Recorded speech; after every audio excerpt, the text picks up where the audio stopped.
पता ही हमारी बुक्स में जो है वो वहां पे हमेशा ये लिखा होता है कि जितनी भी जंग है वो पाकिस्तान ने जीता था। इस वजह से हमें भी यही लगता था कि पाकिस्तान ने जीता था और इंडिया को हमेशा हराता था। लेकिन बाद में जब रियलिटी पता चली तो भाई हमारी तो आंखें खुली की खुली। थंडर तैयार है जिसको प्राइड ऑफ पाकिस्तान भी कहा जाता है, वो भी टेक ऑफ के लिए तैयार है। आप देख सकते हैं जी, कैमरामैन दिखाइएगा।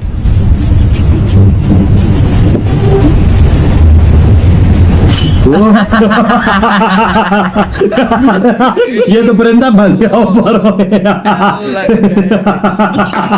ये क्या किया जब से पड़ोसी मुल्क पाकिस्तान का जन्म हुआ है तब से ये कम से कम 4 बार भारत के ऊपर मेजर अटैक कर चुका है, 4 बार भारत पे युद्ध थोप चुका है और चारों बार इस पाकिस्तान नाम के मुल्क ने मुंह की खाई है। वाह मोदी जी, सपना लेके भारत पे अटैक किया लेकिन हर बार टाइम फिस। यार हम लोग छोटा देश है, इंडिया बहुत बड़ा देश।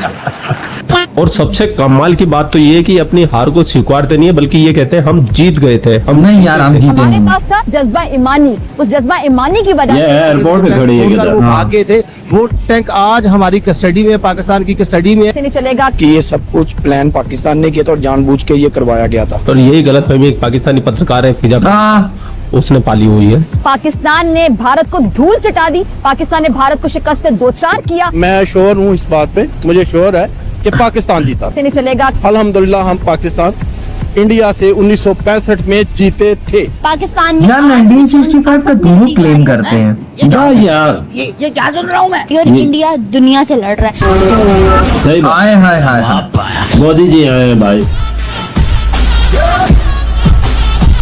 और पाकिस्तान तो पूरी दुनिया के अंदर झूठ बोलने में माहिर है, इनकी तो कोई मिसाल ही नहीं है पूरी दुनिया के अंदर कोई ऐसा शख्स हो जो इनके बराबर का झूठ बोलता है या कतई नहीं है। 1965 की जो जंग थी अफवाज पाकिस्तान ने वो बड़ी खुश इखलाकी से और जुर्मंदाना अंदाज से खुशी से बोलने में क्या था, पाकिस्तान ने हिंदुस्तान को उकसाया था। नहीं, मैं इस बात को नहीं मानती कि पाकिस्तान ने उकसाया हो। 1965 की वार को लेकर पाकिस्तानी पत्रकार फिजा खलीफा ने करे बड़े बड़े दावे, ऊंचे दावे और आज वो पहुंच भी गई है एयरपोर्ट। आज हम मौजूद हैं पाकिस्तान एयरफोर्स की एक ऑपरेशनल बेस पर। लेकिन फिजा खलीफा का मुंह काला करेंगे हमारे खान सर, जो फिजा खलीफा करेंगे सच क्या है और झूठ क्या है। आतंकवादियों को माफ करना या ना करना ये ऊपर वाले का काम है, लेकिन आतंकवादियों को ऊपर वाले तक पहुंचा देना ये ये बात सही बोली। तो आज फिजा खलीफा की आंसर लेने वाले अच्छे से।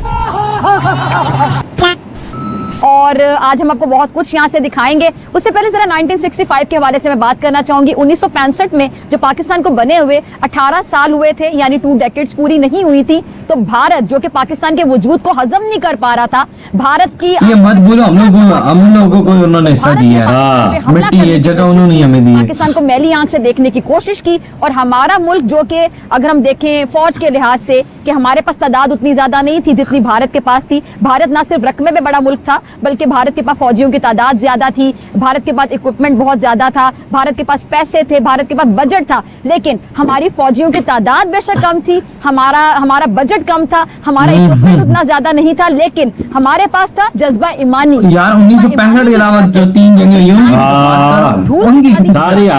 शिकस्त 2-4 किया। पाकिस्तान ने भारत को शिकस्त 2-4 किया। यार 1965 दोनों क्लेम करते हैं, अब इसमें पता नहीं पाकिस्तान नहीं बोलता हमने जीती है, इंडिया बोलता हमने, लेकिन 71 और 1999 पक्का हमारे हैं। महारत का मुजाहरा किया, स्किल्स दिखाए हमारे पायलट्स ने। उस पे आज तक लोग हैरान हैं कि किसी मुल्क को बने हुए अगर 2 दहाइयां भी नहीं हुई और वहां पर इक्विपमेंट भी इतना ज्यादा नहीं था, उनके पास पैसा भी इतना ज्यादा नहीं था, बजट भी इतना ज्यादा नहीं था, फौजियों की तादाद भी इतना ज्यादा नहीं थी, लेकिन स्किल्स कहां से आएगी, महारत कहां से आया? तो मुझे लगता है जज्बा कहां से आया, क्योंकि पाकिस्तान का वजूद अमल में आया था इस्लाम के नाम पर, और जो इस्लाम के नाम पे मुल्क बना है वहाँ पे हमारे जो जितने भी एयरफोर्स के जितने भी हमारे पायलट्स हैं जिन्होंने 1965 की जंग में भारत को धूल चटाई, शिकस्त से 2-4 किया, ये जो जज्बा ईमानी है, ईमान का जज्बा है और बतौर मुसलमान हमारा यकीन है। लेकिन वो कहते हैं हम लाहौर तक आ गए थे, 2 दफा लाहौर तक आए। ये तो हमारी भी तारीख या हमारे जो उनसे बड़े हैं जो हमारे मीडिया है वो भी यही बताता है कि वो 2 दफा लाहौर में आके नाश्ता कर रहे थे। हाँ भाई, ये वैसे बोला था। लाहौर तक आ गया था, इंडिया आ गया था। अब पाकिस्तान को लगा कि भारत जो है 1965 के युद्ध में बहुत बुरी तरह से हारा हुआ है। यही 62 के युद्ध में बहुत बुरी तरह से क्या हुआ है, हारा हुआ है। यही मौका है किस पर हमला करने का, भारत पे। फिर से होगा गजवाए हिंद। गजवाए हिंद तोड़ा करते हैं, अजब हाल है। भारत पर क्या किया जाए, आक्रमण किया जाए। और 65 में भारत में पड़ गया सूखा, यहाँ पे भारत में पड़ गया सूखा। और 62 की लड़ाई में हम लोग बहुत सेना का मनोबल एकदम टूटा था। पाकिस्तान ने कह दिया गुजरात का कच्छ मेरा है। गुजरात बोला था सब पाकिस्तान वाला यहाँ पर घुस के, अरे बलवंत राय मेहता का जहाज मार के गिरा दिया सब। बलवंत राय गुजरात के मुख्यमंत्री थे, उस मार के गिरा दिया। अच्छा। ये बहुत बवाल हुआ यहाँ पर। लेकिन कच्छ का रण खाली एरिया है, इसमें वो घुसे सब, भारतीय सेना बिछा दिया, उन लोग मर गए पूरा साफ, दूर दूर तक दिखाई दे रहा था। धर धर मार के भारतीय सेना बिछा दिया था यहाँ कच्छ के रण में 1965 की लड़ाई में। अब पाकिस्तानी जो होते हैं सर, याद रखिए बाबू, पाकिस्तानी किसी भी लड़ाई में मजहब को जरूर घुसाएगा। कश्मीर में घुस गए सब पाकिस्तान। अच्छा। और कश्मीर में घुसकर भारतीय सेना को मारते थे, आगजनी करते थे, बवाल मचाते थे। ये दिखाना चाहते थे कि कश्मीर की जनता भारत में नहीं रहना चाहती। और इस वजह से पाकिस्तान भारत पर क्या करना चाह रहा है, युद्ध करना चाह रहा है। उसने ऑपरेशन जिब्राल्टर चालू किया। क्या चालू किया, ऑपरेशन जिब्राल्टर। ऑपरेशन जिब्राल्टर के तहत उसने क्या किया कि कश्मीर को सोचा कि काट दे बाकी के हिस्से में। और बहुत ही बड़ी संख्या में सैनिक भारत में।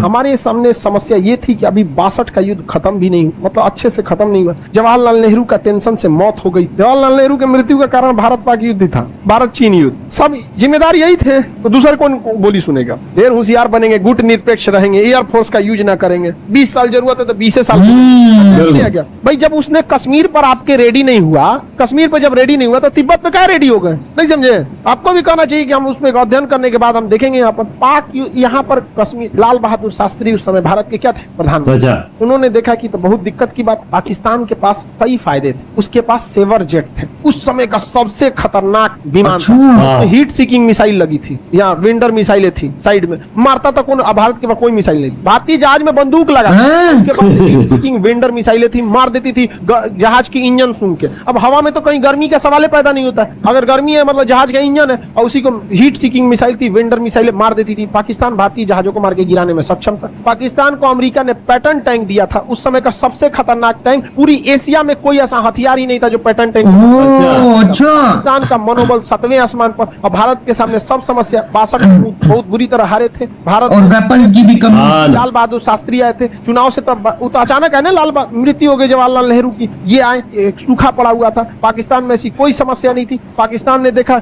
यही मौका है, पाकिस्तान ने यहाँ गुजरात पर हमला किया, कोई फायदा नहीं हुआ। कश्मीर में घुस के पूरा बवाल करा दिया कश्मीर में, और यहाँ ऑपरेशन जिब्राल्टर के तहत घुसा दिया। भारतीय सेना जब आई तो पाकिस्तान को वहां से मुंहतोड़ जवाब देना चालू किया। और यहाँ पर 21 दिन में जो ऑपरेशन जिब्राल्टर का जो हेड ऑफिस था, 21 दिन में उड़ा दिया। 21 दिन में उड़ा दिया ऑपरेशन जिब्राल्टर की इनकी हवा निकल गई। पाकिस्तानी सैनिक भागने लगे थे यहाँ से। तो यहाँ हमारी थल सेना ने बहुत ही बहादुरी का परिचय दिया। लेकिन यहाँ पर उसकी एयरफोर्स भारी पड़ी। एयरफोर्स के जहाज जो थे उसके, उसमें ना मिसाइलें लगी थी, और मिसाइल खुद ढूंढ के मार देती है। अब बंदूक में क्या है, मशीन गन लगा, ऐसे करके मारना बहुत मुश्किल हो जाता है। और उसकी दुनिया की सबसे खतरनाक जहाज एयरफोर्स नहीं था सर उस समय, तो अभी भी नहीं आया है, रेडी नहीं हुआ, अभी आ रहा है। क्या बात करते हो, उस समय टेक्नोलॉजी भी नहीं थी, एयरफोर्स तो दुनिया में कहीं नहीं था। तो उसके बाद वेंडर मिसाइलें थी, मार देती थी, से कोई जहाज नहीं उड़ता था उसके आगे, डर के मारे। हमारे पास सबसे घटिया जहाज उस समय का नाट विमान था। उसके पास Sabre jet, star fighter, Sabre jet उस समय का सबसे उन्नत जहाज, और उसमें हीट सीकिंग मिसाइल, वेंडर मिसाइलें लगी थी। आपका जहाज था ना उसका, उड़ने नहीं दिया।